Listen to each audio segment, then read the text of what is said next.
Hi అండి. 2014లో రాష్ట్రం విడిపోయింది. మనకి క్యాపిటల్ కూడా లేదు. టీడీపీ, బీజేపీ ప్రభుత్వం గెలిచి అమరావతిని రాజధానిగా ప్రకటించింది. 33,000 ఎకరాల ల్యాండ్ పూలింగ్ చేసింది. ఆ తర్వాత చట్టబద్ధత లేకుండా వాళ్ళు జస్ట్ గవర్నమెంట్ చకచక తాత్కాలిక భవనాలు, తాత్కాలిక హైకోర్టులు, తాత్కాలిక అసెంబ్లీలు అవన్నీ టెంపరీగా కట్టేసి కాస్త చూపించేసి ఎలక్షన్స్కి పోయి మళ్ళీ గెలవాలనుకున్నారు. జనాలు దాన్ని నమ్మలేదు, ఓడించారు. 2019లో జగన్ గెలిచాడు. జగన్ గెలిచాక కొన్ని రోజులకి 3 రాజధానులు అన్నాడు.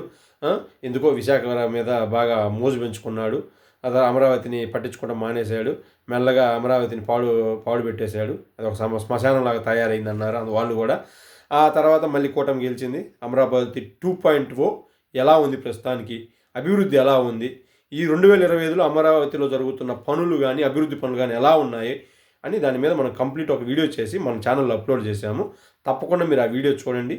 చూసి మీ అభిప్రాయాన్ని కింద కామెంట్స్లో తెలియజేయండి. Thank you.